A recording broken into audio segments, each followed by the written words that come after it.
to D&D Beyond, and we are fully in Hype Week for Strixhaven, A Curriculum of Chaos, which is going to be coming out on December 7th. If you snag it right now, by the way, you can get, we were finally able to share the beautiful, beautiful pre-order perks that go with that, which I hope you will check out. But if you want to get a little better sense of what you might get to play with in your games, that is what our stream today is going to be all about. We are going to talk about new player options, a little sneak peek at the ways that you can add things to your game with new player options in Strixhaven, A Curriculum of Chaos. And joining me to talk about that are two friends of the channel, Riley Silverman, whom you may know from Nerdist and Ripley Improv. Welcome back. Hello. Should we call this Spirit Week instead of Hype Week? We should. What was I thinking? Oh, I forgot what school was until just now. But only the good parts. That's only the ones Yeah, you good want parts to of school. sum it up. I mean, that depends on you and your DM, honestly. But and please welcome back from Damsels, Dice, and Everything Nice from Pixel Circus and Hyper RPG, Kailey Bray. How you doing? I'm doing great. I'm so excited. I'm so excited for Strixhaven, y'all. It's the good magic school vibes. The good ones. The good ones. And general thoughts on because I do want to dig into the specific content, but since I don't think I've had a chance to pick either of your brains on stream about this, thoughts on Strixhaven, A Curriculum of Chaos as an enterprise, Riley? I'm really excited about it. I think it's a really interesting and different way to approach a D&D campaign. And we were even talking off camera about the way that this book is laid out is very different than even the Magic the Gathering books, which I'm a big fan of, because those are all very like, oh, here's a different type of setting you can use for Magic. Like you can make it in a big world city like Ravnica or ancient Greece like Theros. But this book is very much like, here is a setting, but here's also like several adventures you can run in this setting to give you an idea of what those games are going to look like. And there's a lot of really interesting things about the structure of how to set these games up with like when your characters start and things like that I think are really different than you normally see in a lot of D&D games. So I think it's a really fun advancing of what you can do with 5e especially.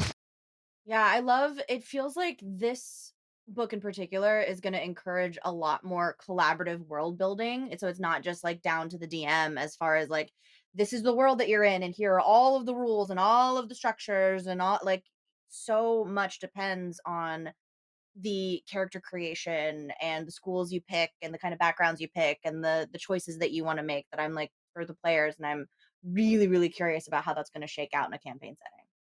I do feel like the adventures have very concrete steps in them. We got to talk about them with lead designer Amanda Hammond the other day. But I do feel like these adventures would be completely different for each party composition. Just because there's so much to your personalities and the way you deal with things as you go through those adventures. So yes, for folks who might not, the basic just on Strixhaven, it is about 2/3 adventure. And then there is rich source material for the setting up front. The school can be plugged in anywhere, but it gives you an idea of what the school's features are. Then there's a chapter full of player options. And then on the back, we get some very cool new monsters and creatures, etc. So today we're here to talk about the character options. And if you spotted a little something in some of those images that just flew by, something with silent but fascinating wings, something that will let me play as an Owlin. Let's talk about the new playable race, the Owlin in Strixhaven, A Curriculum of Chaos. First thoughts on our fine feathered friends, Kailey? Obsessed. I'm obsessed. I have never wanted to play like a beefcake, like barn owl barbarian so badly. I want to live like my Redwall, like Brian Jake's dreams. And I am so excited for these. But I want like, I don't want like the like real graceful, like swoopy, sneaky owl. I want like the big burly, I want a unit, man. I'm so excited. And I do love, you can choose your size with the Owlin. You can choose small or medium, which is something we've seen in a few of the more recent editions. You will get, you have the new flexible ability score increases are in place with this one, and the flexible language choice. but you will also get flight, conditionally for armor, etc. You will get stealth because of your silent feathers as an owl, and dark vision, I believe, which makes sense for Mhm. nocturnal owl Mhm. creatures. I'm very very excited to bring these to the table, and they do feel like they lend themselves to a lot of flexibility. Riley, thoughts on the Owlin? I'm all in. Yeah, give me. You can see in the dark, you can fly, and you can be stealthy. Give it to me now. Because owls are so creepy in real life. Like I remember there was that like video on the internet a few years ago of like the dark vision, that like not dark vision, but like a night vision camera on like some owls, and they're like moving around. I just playing like a creepy little stealthy girl who's like got like everything. Give me all the things. I'm ready to do it. And then the So spooky. built-in natural things, and then because I look, there's so many subclasses that have flight that are like a level 17 or whatever. Like, yes, give me flight from the moment that I start. And I think a lot of people have already kind of homebrewed owl versions of like Aarakocra, for example. And I think this is a really cool way of being like, not all birds are the same. And I think this is a really like Bird facts. between like Kenku, Aarakocra, and Owlin, you're starting to get like this nice variety of different types of birds. So yeah, give me a cool bird of prey and let's go for it. I do love that this Yeah. is the kind of thing that, not being as much of a Magic the Gathering scholar myself, but I feel like this was a great sort of pull from existing mythos there, where it's like, oh yes, that's a fit. Let's do this. And I would Yeah. also like to call attention to the fact that you said that you are all in on the Owlet, which I think should Oh, be their new I official slogan. hi, I would Me like as to well. request one t-shirt, please. I'll take it. That's my new slogan. Yeah, it's very good. Oh, It's very good. All Very Owlin, good. wait, all in on Owlin, all Owlin I'll win on campaign. Alan. Oh my So god. we gotta get a snowy owl and a barn owl and a pygmy owl. Like, give me all of them, and oh, that's all I There want. won't be a sucker anywhere we can get. We won't get through in 3 bites. Let's do it. That's the loot. The end loot is just a box of Tootsie Pop. this custom magic item for your Owlin party. Exactly 3 charges, clearly, on that Yeah. lava Yeah, pot. yeah, That's what we. How yeah. many Owlin does it take to get through a Strixhaven campaign? 3. Fowler and Grim has an amazing comment from chat. I heard playing one is a hoot. Oh, Oh, they beat us to it. Uh, no. Kaylee's gone. We've lost her. All right. Whereas I'm So like more in. Yes. Give me. once you've chosen what your playable race is, and you are choosing how to shape your character at Strixhaven, we get some really interesting options for how to build towards each of the 5 colleges present at Strixhaven University. Now, we've talked a little bit about those different colleges on the channel before, which hopefully you checked out. Michael and I did a little bit of tour of the options, but there are 5 colleges with different magical specialties, each of which have sort of 2 different focuses that emerge again fruitfully from the Magic the Gathering lore, in which they are 2 different colors. They have translated all of those things over into lore for Dungeons and Dragons for this book. And during Unearthed Arcana, you'll remember, they were trying out some subclasses that would be tied to these colleges but be flexible in terms of class placement. Now, they ultimately moved away from that. And what we get in the book are backgrounds, feats, and magic items, and some custom spells, all of which can tie you to your chosen college. Now, we did get some insight. I believe it was talking, ooh, it either Chris Perkins or James White in the course of our various book conversations this fall. I'm terribly sorry for suddenly mixing that up.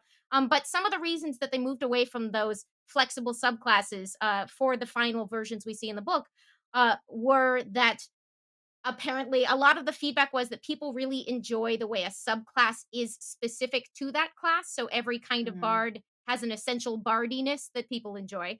I thought the flexible ones were cool, but I get it. And then the other thing that they were taking into account, I think, as I understood it, was that you don't want to restrict people's choices too much and make it feel like you can only enroll in this college and experience this story and world if you have chosen one of these 2 options.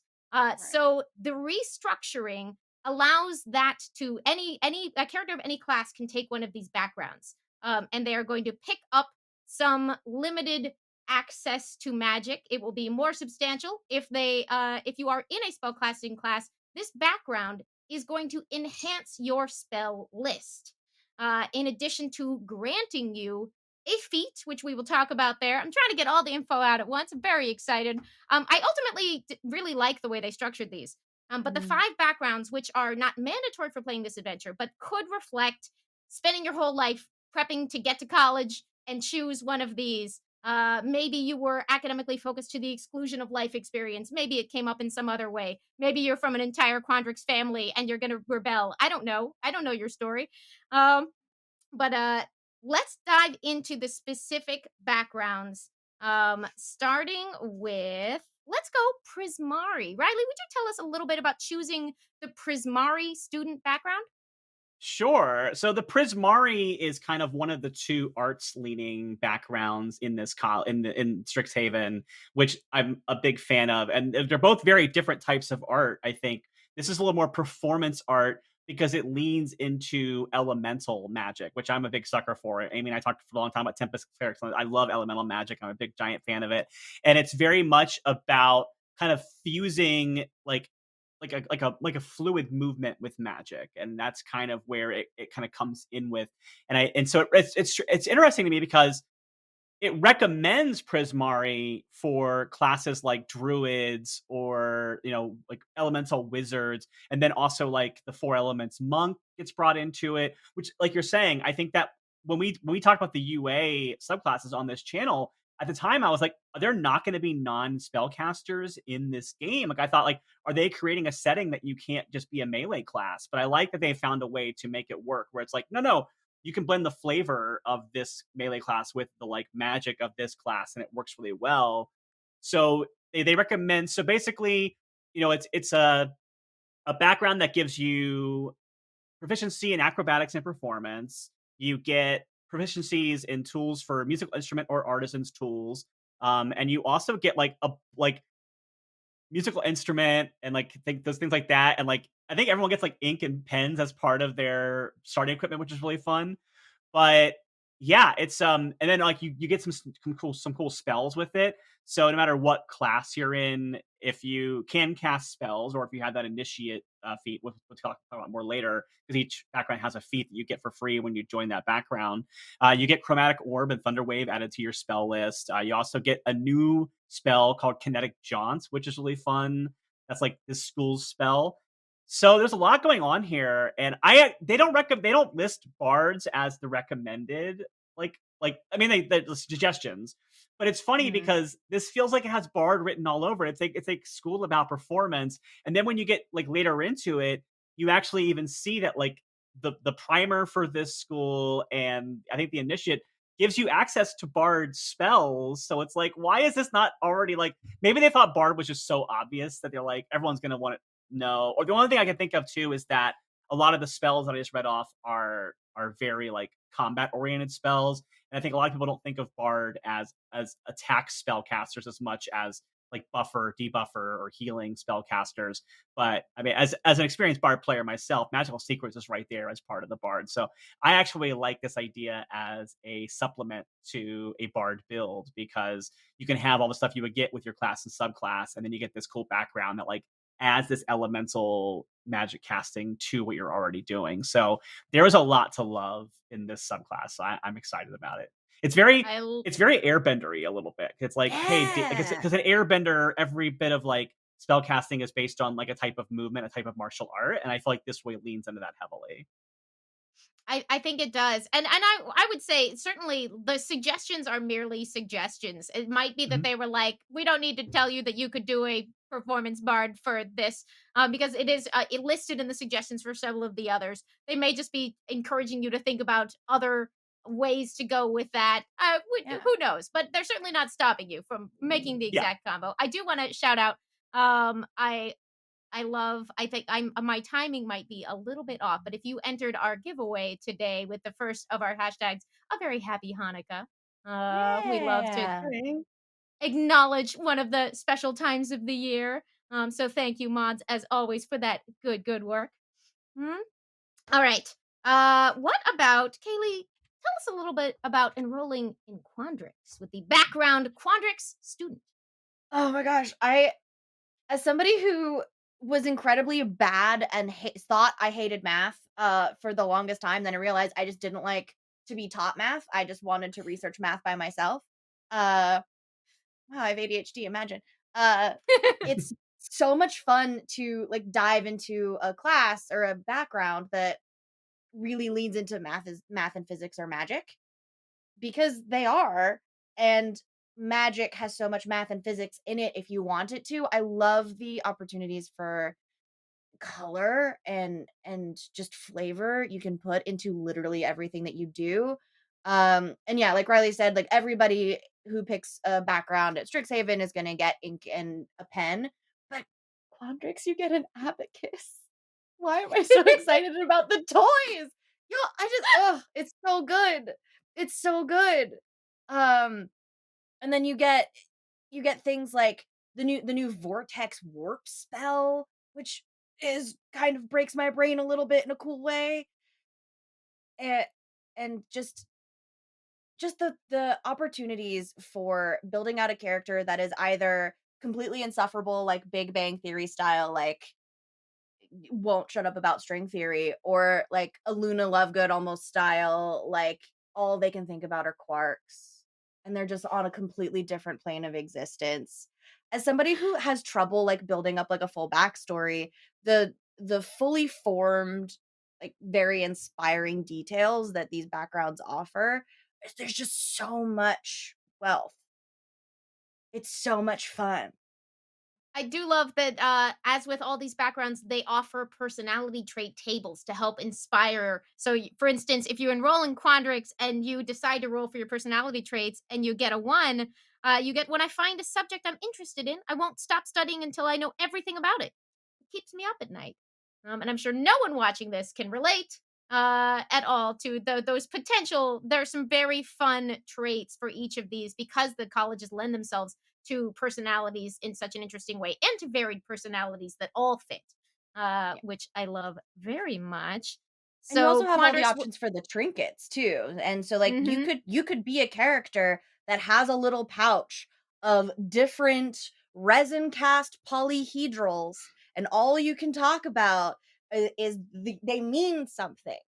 And you have this beautiful meta character that is imagine telling that story. It's so much fun. I just the Also, as possibilities. previously mentioned on our last stream, you can do extracurricular activities during these adventures, one of which is live action role playing. So, it's Mhm. just dice all the way down. Um, uh, But let's see. Oh, of course you get the it's the Quandrix spell list has some really interesting stuff on it. Like Very you good. alluded to. But next up, Riley. What's it Yes. like to enroll in Silver Quill as with the Silver Quill student background specifically? Not Silver mandatory. Quill, yeah. Silver Quill feels like what I thought like being an English major in college was going to be. Like I think if Prismari, I think if Silver Quill and Prismari are both the art schools. Prismari is more the visual art, and Silver Quill is more like the written and performative art, like or like acting, oration, things like that. And so you get intimidation and persuasion skill proficiencies. Your special little item in the equipment we were talking about is a book of poetry, which is Ugh, so love fun, it. and you're getting a lot of spells that are in those kinds of veins. Like you get Dissonant Whispers. You get a new spell, which I'm very, very excited about, called Silvery Barbs, which I love as a silvery barber myself. Silverman. So and you get like calm emotions, things like that. So you're getting a lot of those kinds of spells that are all kind of influencing people and things like that. Um, Talking about the personality traits, the ones they recommend run the gamut from being the kind of like status obsessed person who's like looking for their place to the person who is kind of like I'm pulling all nighters to make my match look flawless and I'm like stressed out about it, but nobody can tell but me. And not at all relatable in that regard.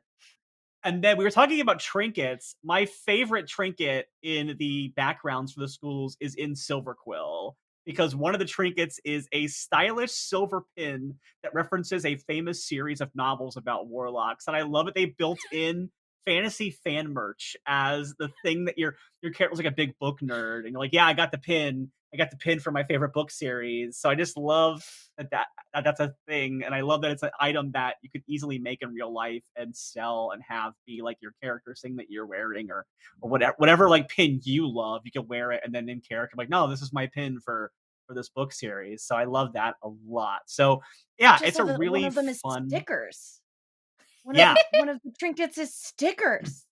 And there's also, like, a canteen that whatever you drink from is, like, a sweet drink, so it's imagine, like, those vibes. I just this school is the drama, and I just feel like I would 100% wanna be in Silver Quill. I would probably be in Silver Quill, but then I would have tons of imposter syndrome about my time in Silver Quill while I was there. So I think that's a I can think of a lot of fun character types to play within this. So if I was gonna be starting today in a new Strixhaven campaign, this is 100% the kind of character thing that I would choose from. And obviously, it's a good appeal for bards, but there's also concepts of like clerics that have knowledge or actually they say not clerics with light or trickery would fit in well A here. trickery So Mm. cleric in Silverquill sounds very fun. Ooh. yeah, so there's lots of fun things you can do with it, and yeah, I think there's a lot of fun to be had in Silver Quill. I think you should all sign up for Silver Quill. That's my pitch. Thanks for coming to my career day orientation setting. Absolutely. You didn't know you were attending orientation. Surprise, you've been enrolled.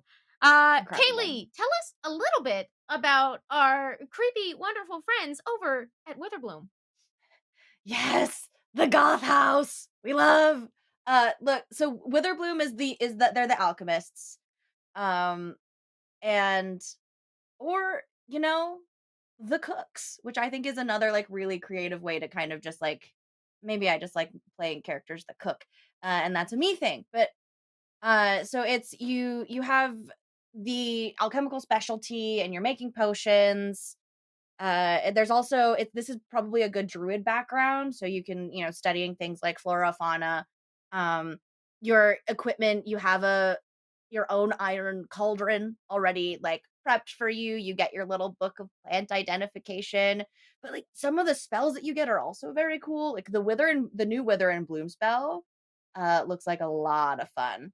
Um, but you also get things like you can get cure wounds, you also get vampiric touch. So it's also another great um background for clerics.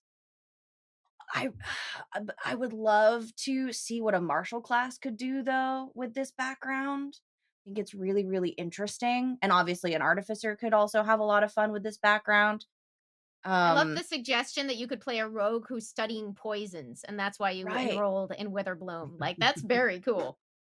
Yeah, and like the trinkets, you you can get this very cool glowing mask or like a pair of rubber boots that are For muddy. swaps! Like, what it just you could be the swamp witherbloom, or you could be like the fancy, shiny, dapper poisoner witherbloom. And the fact that there are so much range in this class, I think is really, really fun.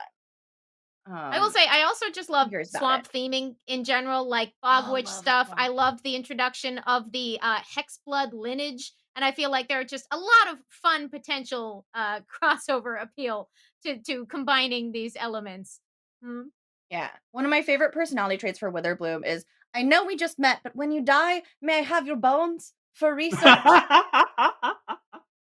Because when I tell you that I have IRL been asked that question by very close friends of mine, if you die first, can I have your bones? Like, that's a real thing.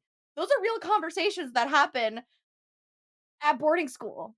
And it makes me happy. I love that. Can confirm knew some Witherblooms. That's beautiful. I So uh good. I also love I'm going to befriend every single monster in this swamp if it's the last thing I do, because I feel like I and most people I know have played that character. We just didn't have an official guidance for getting there. Mhm. God, All I want right. merch for every single one of these backgrounds. Like, give me pins and scarves and Oh, yeah. stickers and hats, and I will throw money at a thing. They make me so happy. Well, that actually brings us partly to our next topic, because we're going to dive a little bit into the feats and spells and magic items that can go with these when we continue. But thank you so much for sharing your thoughts on the basic background ways to get into each of the colleges and let it shape the character you make in Strixhaven Curriculum of Chaos or wherever you use the stuff you get in this book. Did we talk about Lorehold? Oh, nope, I skipped Lorehold. Haha, I was going alphabetical, but thought I was talking too much, so I skipped me because it was my job. But the worst Lorehold ever, skipping the actual lore. Thank you, Riley. Lorehold is rules. Lorehold are one of the other, oddly enough, suggested ones for bards because it's all about drawing on the stories of the past, the knowledge of the past. You've spent your youth preparing to be a student of Lorehold College, reading every book on the college's recommended reading list for prospective students. Your academic passions are in the broad field of history. You might dream of using magic to contact great historical figures or your own ancestors, or of recreating the mighty magic of a distant age. You're going to get history and religion if you choose this background. You are going to get a tinderbox and a hooded lantern and a hammer and other. So this class is this background is very much book nerd to Indiana Jones spectrum So of good. how you might want to engage with history. Um, you are going to get the feature Lorehold initiate that will grant you the feat that we're going to talk about when we actually get to the back half here. It's going to add some spells to your list, and it starts out with things like comprehend languages and identify, and goes up to the custom Lorehold spell that we'll talk about, and all the way up to legend lore, which is a pretty good fit. There are suggestions in all of these that I love for customizing how your spells look. Not mandatory, of course, but I love that they included that for each of these backgrounds. So your Lorehold spells might create displays of golden light, which is one of the sort of colors behind it, or at least colors behind its theming, not magic colors. Don't let me confuse you. Um, but yeah, once again, the personality traits are absurdly relatable. Number one is I thrive on esoteric lore. The more obscure the historical references I can include in everyday conversation, the better. I feel called out by that. Yeah, I don't rude. know about the rest of y'all. Very rude of them to just write us all into these books like this. But of course, you have a lot of variety there, and there are some suggestions for how to build this. Bards thrive in Lorehold. Wizards, particularly School of Divination, are numerous among its students. Clerics with knowledge or light are quite common. But you could consider, I love these suggestions. Amanda referenced these the other day. A barbarian with a primal connection to the past, perhaps adopting the path of the ancestral guardian from Xanathars, or Very a good. paladin whose Oath of the Ancients gives a concrete link to history. So, book nerds and adventurers and all kinds of folks with ties to the past might be drawn to Lorehold, which I'm very excited. Thank you, Riley. Inspiration to Riley for saving me I from myself. realized that I No, was wait, really wait. getting into the school spirit, and I'm like, teacher, you forgot to give us homework. And There I was can more of a use topic we didn't discuss. any one of the new mechanics from the adventures I can use to arbitrarily hand out rewards for that. So a student die Love it. for you to use at your next exams. But we will, in fact, be continuing on in a second to the other various ways to tie these, because these are, of course, not mandatory and they're supplemented by other elements of how to incorporate these into characters you might build in one sec. It's D&D.